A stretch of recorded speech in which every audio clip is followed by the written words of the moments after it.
ain't been doing nothing but drinking and thinking, yeah. Oh, since you've been away. DJ Payne 1. Oh, come on. I don't think that I'm coming back. Boy, I told you I'm done with that.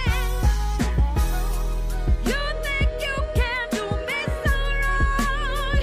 I'm not the one, no, I'm not the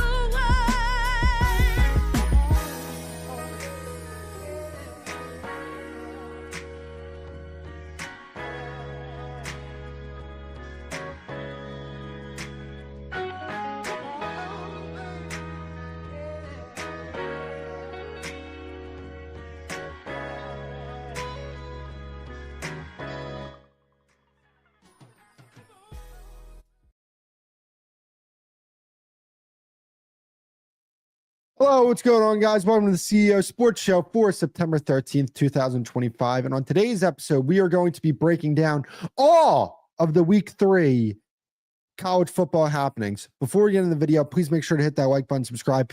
And if you haven't already, please make sure to go check into the other shows on Kretschman Media. Okay, we need to talk about week 3 of college football because holy cow, that was phenomenal. Oh my Lord, that was a great week of college football. To me, the best week of college football so far. There's no doubt about it. There is no question in my mind. So much going on. You have the Notre Dame Texas A&M game, which was fantastic. Fireworks everywhere. Same thing with the Georgia-Tennessee game. Fireworks everywhere. And then not only that, you have the Clemson Georgia Tech game. You have the games in the early slate that were pretty decent. But man, those 2 games that we saw, the Tennessee-Georgia game and the Texas A&M versus Notre Dame game, man, like where do I don't even think I can get into all the topics because guess what? We still have Terrence Crawford versus Canelo Alvarez in I don't even know how long, 30 minutes. I got to get this done in 30 minutes so I can watch the fight. Which, by the way, I do have to text somebody to tell me, hey, when the fight's coming on, make sure to text me because I want to make sure that I'm off the stream for that. So I appreciate that. But, man, let's get into this. Where do you guys want to start? I know, see, here's the thing. I don't want to be First Take. I don't want to be ESPN and get into, let's go after certain players because, I mean, look, I do have to be critical of Arch Manning. I do have to be critical of DJ Lagway because their performances were just unacceptable. But let's talk about the love of the freaking game, man. Let's talk about the love of the game. We're talking Georgia, Tennessee first because holy cow, was that game incredible. Georgia wins 44-41 over the Tennessee Volunteers in overtime. And by the way, let me just start off by saying this. If you're a Tennessee fan, it hurts. I get it. You wanted to beat Georgia. You had them. You were right there. You should feel good about your football team coming out of this. Because even though Joey Aguilar threw 2 bad interceptions, even though your defense gave up the amount of points that they gave up, I believe it was 44. I mean, they gave up 44, but I would have to go back and check. I don't know. Did they have a pick 6? But I have to just make 100% sure of that. Man, it was an incredible game. 44-41. And look, the reason why, if you're a Tennessee fan, you shouldn't feel too bad about this game is because you put up 41 points against the Georgia Bulldogs. The competition isn't going to get stiffer from here, right? Like, Georgia is one of the best teams in the country. They might be the best team in the country. And you go toe-to-toe with them. You lose to them. But, like, if you're Tennessee, you're probably going to make the college football playoffs because I think the question that people had coming into the season was, what is Tennessee's offense going to be? Like, we know the defense has the potential to be really good. They didn't show it today, but what is their offense going to be? I think you're better at quarterback than you were last year. I think your offensive weapons are better. I mean, Chris Brazzell, the second, I mean, man, he had, let me see this, 177 yards, 3 touchdowns, 29.5 yards per attempt. Outstanding. And Joey Aguilar, even though he had the 2 bad interceptions, 4 touchdown passes and the type of throws that he was making downfield, it was impressive. I thought he did some impressive things. 10.3 yards per attempt. Threw the ball 36 times. Look, I know it hurts if you're a Tennessee fan, but when you look at your schedule, let me see Tennessee's schedule going forward. You have UAB, you'll win. Mississippi State. The next 2 tests that you have are Alabama and Oklahoma. There's a very real chance that Tennessee might not lose a single game going forward, and they might make the SEC championship game. That opportunity is still out there. If they run the table, they could beat Alabama, even though that's in Alabama. That might be tough. They could beat Oklahoma at home, even though Oklahoma looks like a very good team. And then they have Florida, Vanderbilt, Kentucky, Arkansas. Now, that's not in the order. The order is they have, for their SEC schedule, they have Mississippi State, Arkansas. They'll win those 2 games. At Bama, I favor Tennessee. At Kentucky, I think Tennessee would win that one. Oklahoma, it's 50-50. Florida, Vanderbilt. They might only lose 1 more game the rest of the season. And if they're, what's that, 10-2? They'll make the college football playoffs. And if they only lose, if this is their only SEC loss, they could very well get to the SEC championship game. That is not behind them. And when you look at the SEC, I was very impressed with Texas A&M tonight. That's going to be a team to look out for. LSU, didn't love what I saw from LSU tonight, even though their defense played very well. I didn't love what I saw from LSU tonight, but I still believe in LSU. I still believe in Alabama, Oklahoma. I'm not high on Texas, but you look at that and you say, hey, there's a real possibility that we can make something happen here. But when we go to Georgia, the story of the game for me when it comes to Georgia is Gunnar Stockton. He was efficient over the air, 304 yards, 9.8 yards per attempt, 2 touchdowns, 93.5 quarterback rating, 23 for 31. And not only that, he gave you some things on the ground as well. 13 carries for 38 yards, 2.9 yards per attempt and a touchdown, long of 14 yards.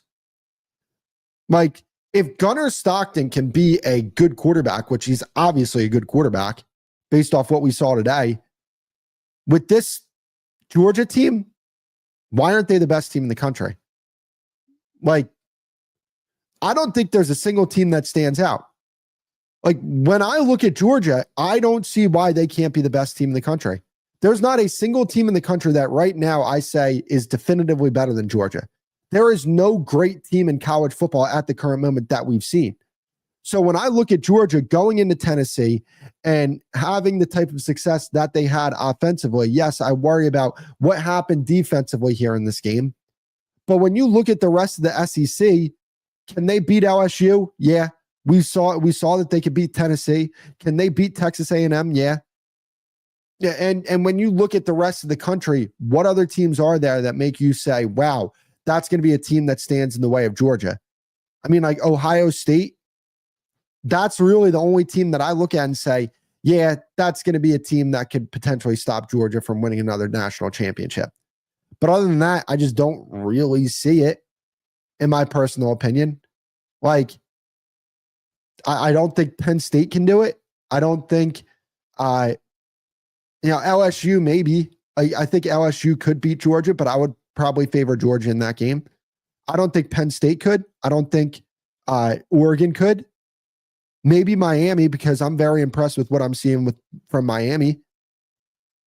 But Georgia, why can't they get back to the SEC championship game and win that and win the entire conference again for the second year in a row? I think that's a very realistic opportunity. Is it 2 years in a row? Or did they win in 2000 and no, they didn't win in 2023. That was Alabama that won. Yeah, for a second year in a row. They absolutely can.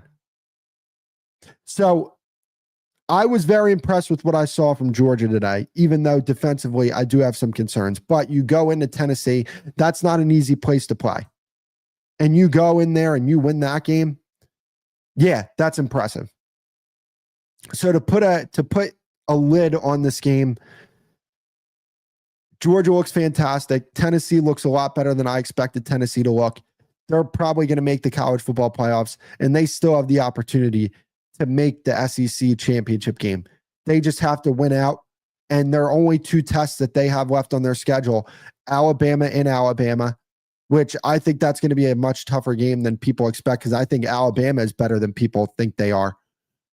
And obviously Oklahoma. Those are the 2 tests. So that was an outstanding game. And I want to take the time out to talk about another outstanding football game, which was the Texas A&M versus Notre Dame game. I'm pulling up the game log right now because I want to make sure that I have everything in order. And for some reason, it is not coming up, which I don't like. Let me pull it up right here. Fantastic game, though, to say the least. Here we go. We got it. I think. Yeah, player stats, word. Okay, so when you watch this game, this was a high-powered game, explosive game, both teams making explosive plays. And I came away from this Texas A&M Notre Dame game looking at Texas A&M saying they could be legit this year. I mean, look, I do believe that Notre Dame is a really good football team. I just think that they played 2 really good football teams. Like, I think Miami is a top 4 team in the country. And then when you look at Texas A&M, that's a team that could easily be a top 10 team in the country. But losing at home to Texas A&M, that's going to hurt their resume.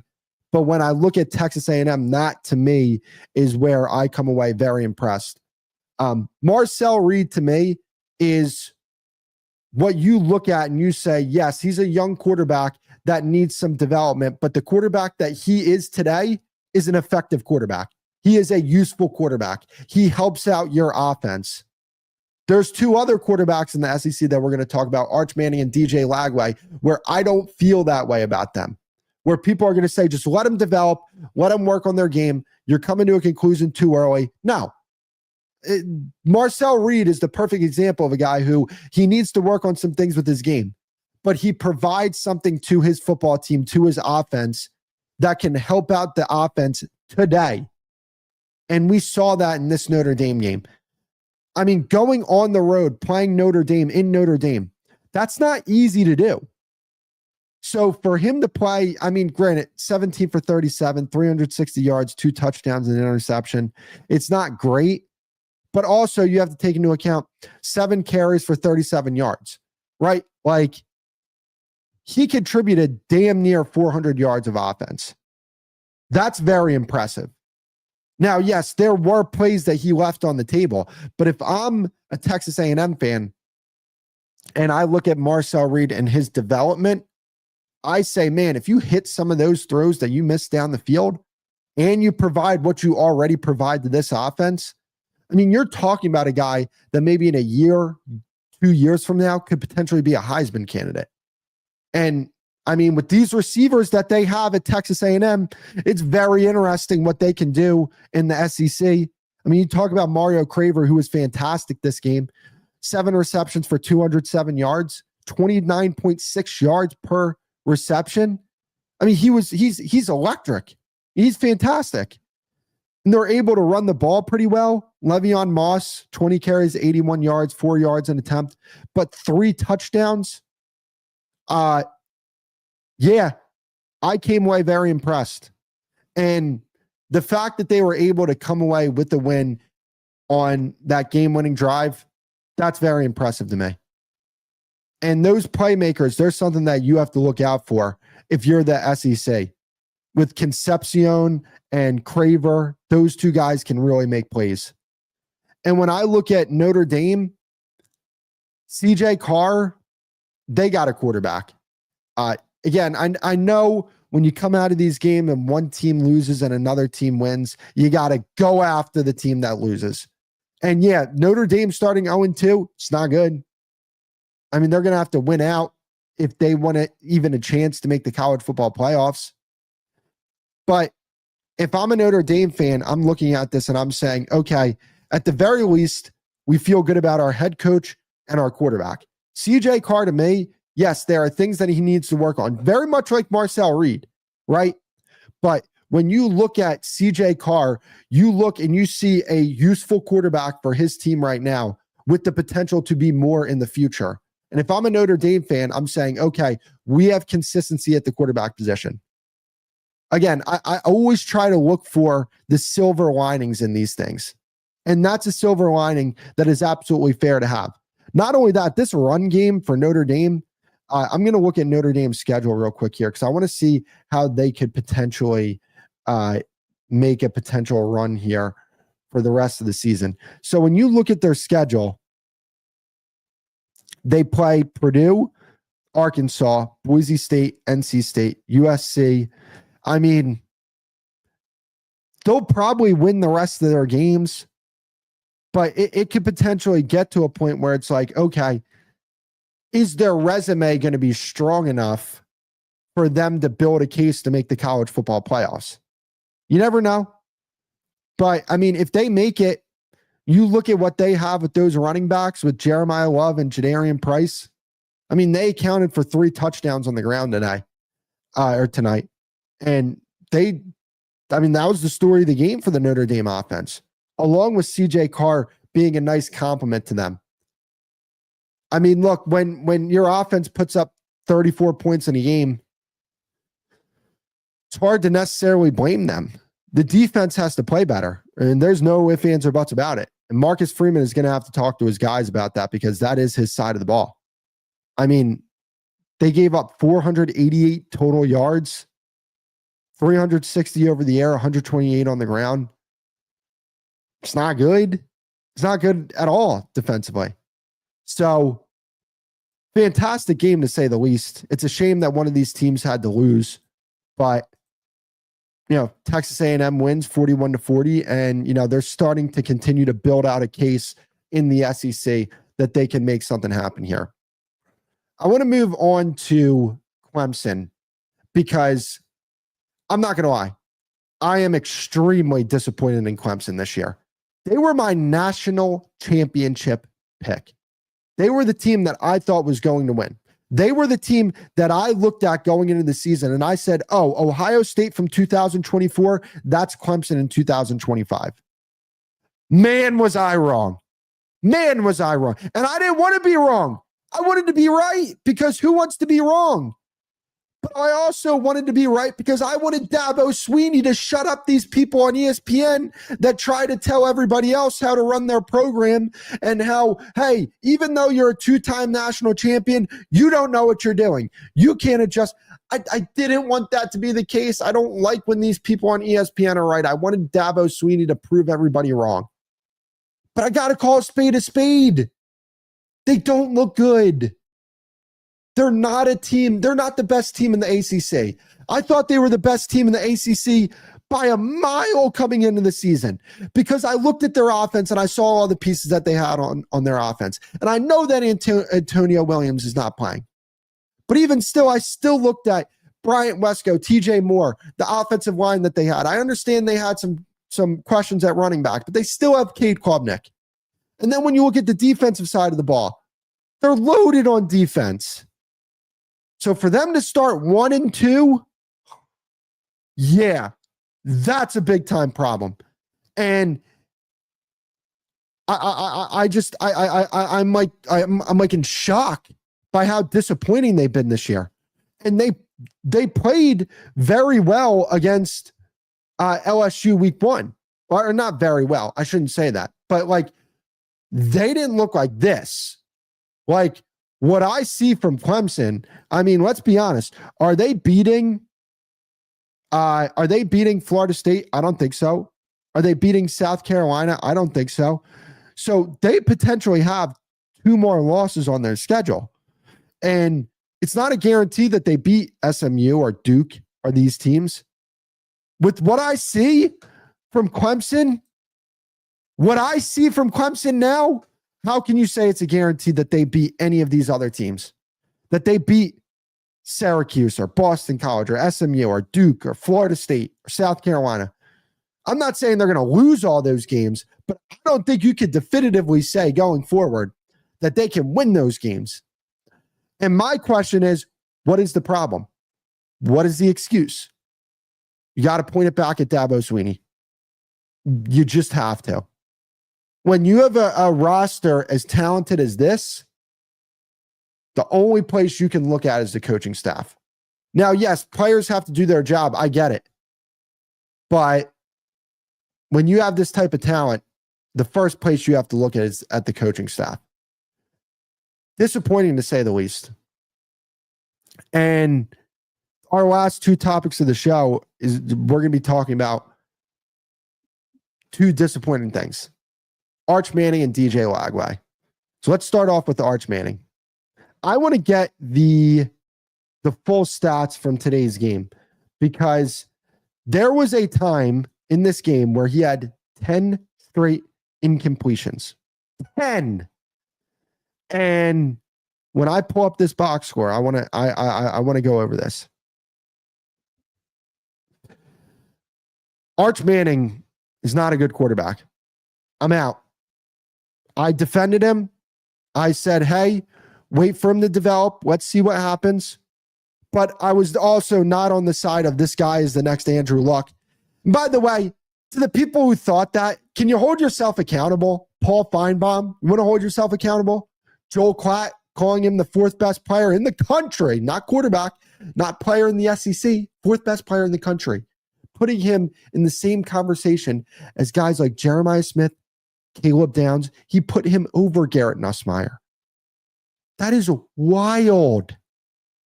He put him over Ryan Williams. That's wild. 11 for 25, 114 yards, a touchdown and interception, and a QBR of 25.5. He had a time in this game where he did not complete a pass for 10 straight passes. Let me repeat that. He had a time in this game where he had 10 straight incompletions against UTEP. This is not some great team that they're playing. This is a 1-2 UTEP team that has no business competing with Texas. And he had 10 straight incompletions against that team. I'm out. I'm out. I'm out. I'm out. I'm out on Arch Manning. He's not the answer at Texas. I'm lost for words for how disappointing he is. I mean, Texas, let's be honest. Let's look at their schedule. They're like, they have Florida to play. I'm not sure they beat Florida, even though I don't think Florida's that good. Do you think they're beating Florida? Because I don't think so. Oklahoma, they're not winning that game.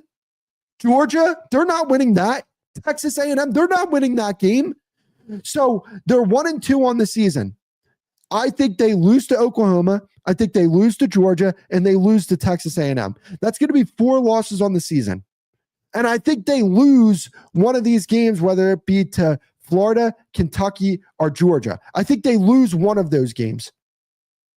I mean, Texas, the University of Texas, they're going to lose 5 games this year, probably.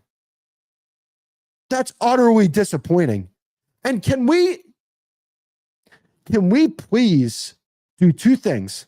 One, apologize to Quinn Ewers, because Quinn Ewers was way better than what we saw from Arch Manning this year.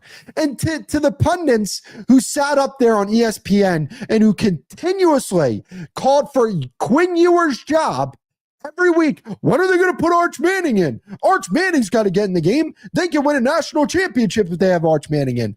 Huh? Do you think they would have won a national championship with that guy? We see what he is now. Imagine what he was last year. You think they win a national championship with that guy?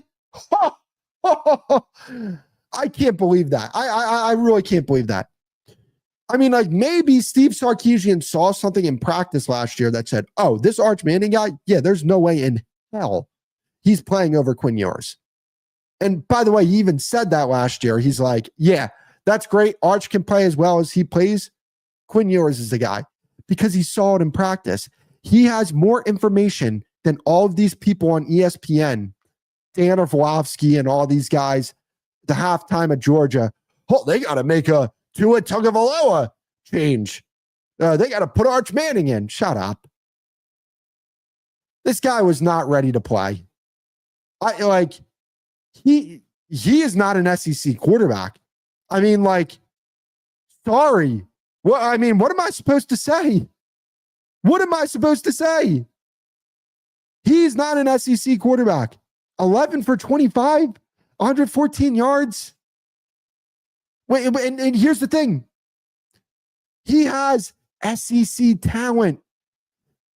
Texas. This is a school that has some of the best talent acquisition in the country. You play for Texas and you're playing UTEP and you look as pedestrian as you do. And by the way, let's have a conversation that I don't think some Texas fans want to have, because two things can be true. Steve Sarkisian has brought Texas back to relevance, but what's the deal? I mean, you had Quinn Ewers come into your program. He was a highly touted recruit. Now, I get it. He wasn't recruited to Texas. He went to the Ohio State University, and then he went and transferred to Texas. But what we saw from Quinn Ewers in college, he was a good college quarterback. But this guy was rated on the same level as Vince Young. And Quinn Ewers did not live up to his recruiting profile. And there were legitimate flaws with Quinn Ewers going into the NFL when you talk about his footwork, stuff that he was doing in the pocket, his mechanics. It's like if Steve Sarkisian is this quarterback whisperer, why is that the case with somebody that was as talented as Quinn Ewers, that he went into the NFL underdeveloped? And then not only that, you have somebody in Arch Manning who was looked at as the best quarterback coming out of the 2023 class, I believe it was, if I'm not mistaken, because 23-24 was his freshman year, 24-25 was his sophomore year. I got questions about Steve Sarkisian. That's all I'm saying. He brought the program back to relevance, but I have questions. And I think it's fair to have questions about Steve Sarkisian. Let's move on to DJ Lagway.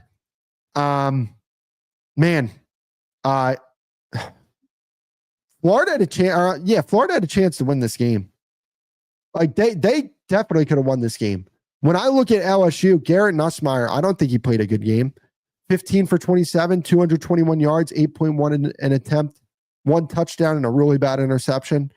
They did a good job dealing with the run here. I mean, granted, Caden Dern did have 6.1 yards per attempt, but outside of that, I mean, the team as a whole, LSU, they allowed 96 yards on the ground, did Florida.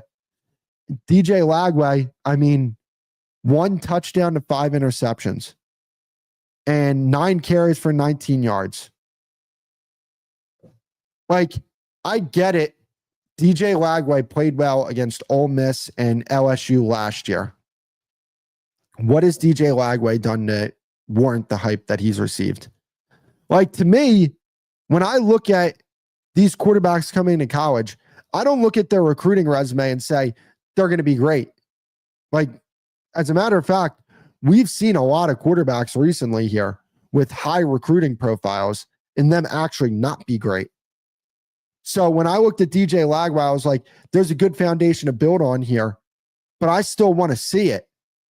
And when I look at DJ Lagway, I look at him as a guy who, yes, he can take off with his legs and do things like that, but he, to me, is a pocket quarterback. He wants to win in the pocket. I don't think his ability to read defenses, I don't think it's there. I don't love his mechanics either. It looks very robotic when he throws the football. His mechanics are all over the place. So, yes, DJ Lagway is going to look good against teams that aren't as good as Florida. But when he steps up in competition and goes into LSU and plays that team, and granted, LSU might have one of the 5 or 10 best defenses in the country. And I get it. Like, it's a hard spot for him to be in. But 5 interceptions, you can't play as bad as you did tonight and deserve the hype that he received. And or the opinion that people had about him coming into the season, that needs to be altered right now. Because he was bad tonight. And I'm not saying you have to go in there and light LSU up in Tiger Stadium against that defense. I'm not saying that. What I'm saying is you can't be as big of a detriment to your team as you were tonight, because that's what DJ Lagway was. Because Florida had a chance to win that game, and because the quarterback play was as bad as it was, that's the reason why they lost this game. And that falls at the feet of DJ Lagway. And when you look at this offense as a whole, yeah, it's not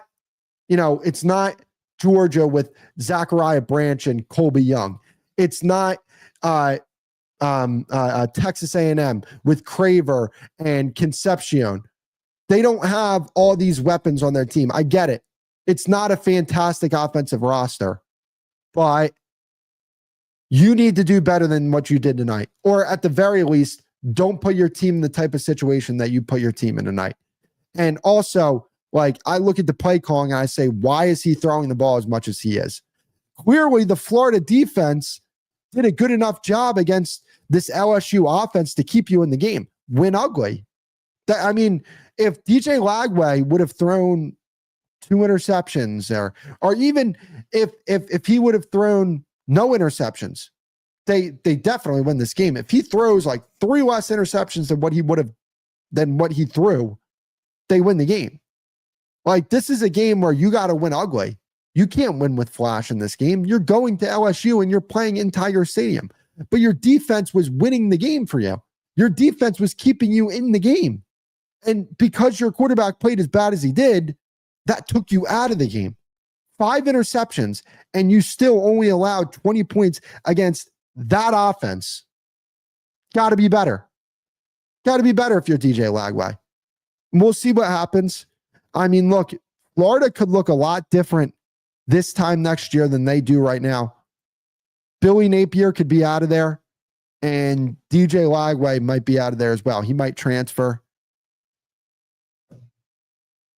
It's disappointing. Couldn't afford to lose that game to South Florida last week. That was a gut wrencher.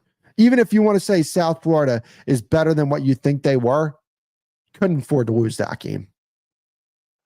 So that's going to be it for the CEO Sports Show. Appreciate you guys coming out, and I will see you guys. Oh, yeah, by the way, Okoye Knows Boxing will be live after the Canelo versus Crawford fight tonight, and I'm going to go watch that right now. So I will see you guys on the next episode, and love you guys. Have a nice Saturday or weekend, whatever it is. Peace.